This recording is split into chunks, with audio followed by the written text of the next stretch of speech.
Hey everybody, Scout Crafty here again, Mishmash Monday. Hope you had a great weekend. We got a lot to get to today. I'm going to do a finish up on that Bridgeport crate tool that we didn't do last week. Going to finish up on that. Also, couple things to start off with the upstate update. You know, I have property upstate and I was letting part of the grass grow. I wanted to show you how it's coming along. Check it out. It's beautiful. It looks beautiful up there. It's coming up nicely, and I'm getting a ton of indigenous wildflowers that are just really beautiful. So it's really coming along nice up there. Also, some good news from here at the Homestead here in Queens. My hydrangea plant is absolutely spectacular this year. All that rain. Hydrangeas do like a lot of water, and look at the beautiful, how nicely it came out this year. So I'm really excited about that. The weather here has been, we've had a spectacular spring. I don't know if it's been like that where you are. Here, springtime could be, you know, funny. It's been just wonderful. And this is the end of spring coming up this week. We'll be heading into summer. We already got a hot spell coming, but you can't argue with this spring. It's been just beautiful weather. Nice bright skies, enough rain that we don't have to worry, that everything is green. It's just beautiful. So really looking forward to that. The summer gets a little bit hot, but it's been a great spring. We have, like I said, a few things to get to. So let's get started right away. I promised I would get to the other one of these two that we picked up. So let's get to that today. Okay, you remember these two I picked up a couple weeks ago, and we did one of these. Came out really nice, just beautiful. Beautiful job on this one here. This one here was the one that was the worst. This one here was really, really rusted bad. I soaked it in vinegar and then wire brushed it, and again, you see the pitting in it. So we can have a lot of fun. This one here is a toss away. This is the one I want to have fun with. A lot of times these were given as advertising. Here you can see Samuel Underberg Incorporated, Brooklyn, New York. We're going to lose that because we're going to make this really nice in the hand and smooth. It's an advertising one. So again, we can have fun with it. Let's do this real quick. Now, we're going to use the flap sander to do this. And to get through, when you have a lot of deep pitting and things like that, you want to get through, you have to use a coarse disc. And this one here, I buy these on Amazon. You buy them by the 10 pack or whatever. And it's, you can see here, it's a, the grit is P60, 60 grit. Okay. That's a very coarse grit. They do have them down to like 36 grit, but that's just too coarse. So 60 grit or 80 grit is a good grit to start with. This is what this disc looks like new. Now, many times you'll hear me say worn disc. I use a worn 60. This is what that same disc, it's the same one, looks like worn. Now, this will not behave like this. This now, because it's worn, this will behave more like a 80 grit, okay? Because it's kind of smoothed down a little bit. So if you ever hear me say worn disc, so if you could start with this, it's going to make some deep scratches, but this one here won't make as deep scratches. And here is a worn, this one here is like a 120 worn. And this will give you a smooth, so don't get rid of your worn discs. You know, you could use them all the way until they don't take hardly anything off anymore. Because once the abrasive wears off, it really kind of drops the grit status of the disc. So we're going to start with this. We're going to use a worn 60 on this. I'll show you what it looks like.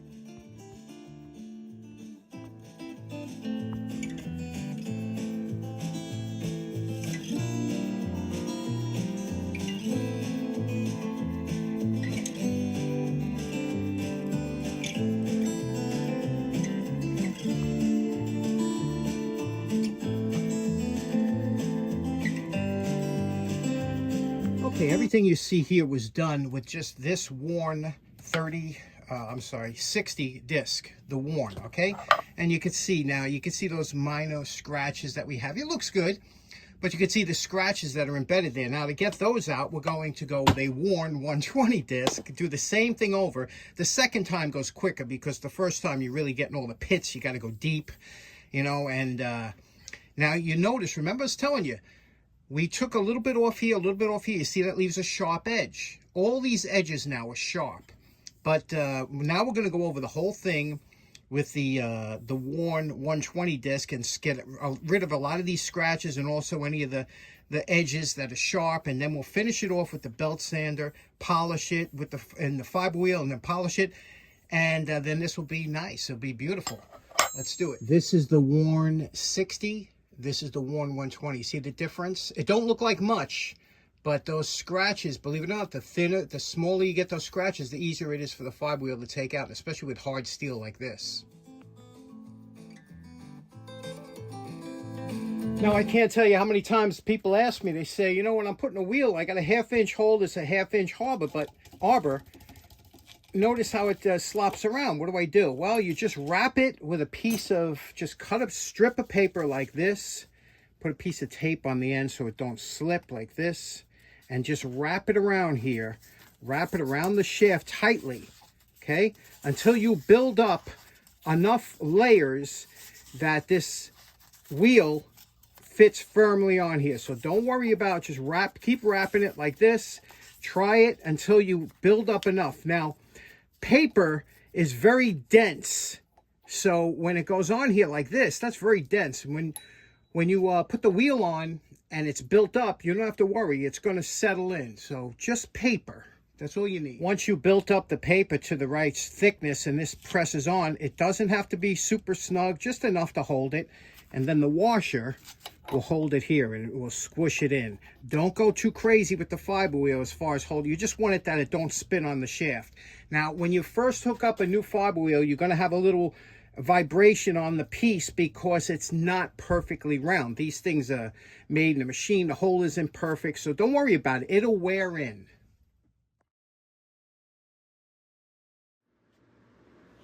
One other thing to address, if your wheel gets caked up with polishing compound, which it will after a while, just take an old saw and take the last few teeth of an old saw and rub it across the buffing wheel, and that will break up that slickness that's on the buffing wheel and expose new buffing fibers that will pick up the new compound when you address it. So that's all you have to, and you have to do that every so often, especially if you use softer materials. It'll tend to slick it up quicker.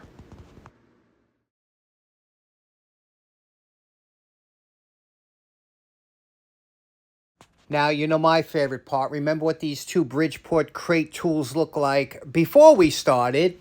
And we're calling this project finished. Now, this one, of course, was the better of the two, the one we did first. But this one here was really, really trashed. I mean, you remember this thing was just rusted to heck, and it was in bad shape. So I really went a little bit above and beyond on it. I just wanted to see how we could get this back. And look how nicely this came out, huh? This is just a beautifully polished tool now. It's not a mirror polish, you know, but it's very smooth in the hand. The edges here, this is what you have to, you know, when you're trying to do, and I have about an hour and a half into doing this, so this doesn't come quick, you know. It's not a 10-minute cleanup. And, you know, what I always say, a 15-minute restoration always looks like a 15-minute restoration. Oh, so you take a little bit extra time, and you get all the edges, and especially like down here. This is more difficult than it looks, down here around the edges in the back, because you got to get, you know, your discs in there and whatever, and you polish it out. But when you put this in, and the bevels, remember what I tell you about the bevels. That's so important. If I give you this to put in your hand, the first thing you're going to do is you're going to, oh my God, there's not a sharp edge on it. It's just wonderful. And what a great tool to use for prying, for anything else. But this is more of a tribute wrench to the Bridgeport manufacturing company. So, you know, I hang these on the wall. I just like them. What do you think? That one's in the can. I know what you're thinking. You're saying, wait a minute. You're not going to just leave that tool blank like that, are you? Well, we're up here. What do you say we put some lettering back on that tool? Okay, here we go. A little Scout Crafter action going. Okay, next up, I might have mentioned a couple weeks ago about my quest one day to have a Ford Model A. And a lot of you have jumped on board. But a good friend of the show for a long time by the name of Terry Smith. What a great guy Terry is. Terry, he contacted me and he says, listen, he said, my dad used to sell used cars back in the day when he was younger. And he says, I had a Model A. and I still got a couple things from Model A. I'm going to send them over to you. And I was like, wow, thanks so much, Terry. And it's funny because the Model A, when he was younger, you know, a teenager and stuff, he used it going to school and stuff for a couple months. But as you know, look, the Model A is a lot of things, but it's not really a chick magnet, right? Especially when you had some of the other cars that Terry was exposed to with his dad having used car business, you know, so, you know, it didn't last too long. But he had a couple things he sent me, and I wanted to show you that, really. And Terry's an interesting guy. You know, he was actually friends with George Harrison from the Beatles, and then he became a scout leader later on, much like myself, and his son made Eagle, which is a tremendous feat, and just a great guy. So a special thanks to Terry. Let me show you what he sent over. Okay, so this is the great stuff that Terry sent over. Let me clean up this one tool first of all, and then show you what it is. Okay, first up, Terry sent this beautiful starter wrench. This is a Ford Model A wrench to start the vehicle, and how you would do it in the front of the grille of the Model A's. There was a little emblem that you would turn to the side. It exposed a hole.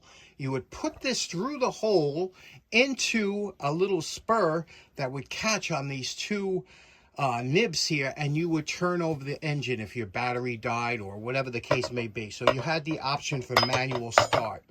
Very interesting. But Ford, not wanting to waste time on just having it do one purpose, he put a lug wrench on the other side. So this is how you got the tires, the lug nuts off the car with that side. So what a great tool, right? Every Ford came with one, and this is a great thing to have. So awesome. Next up was this Ford seat adjustment screw. This is how you would adjust the seat.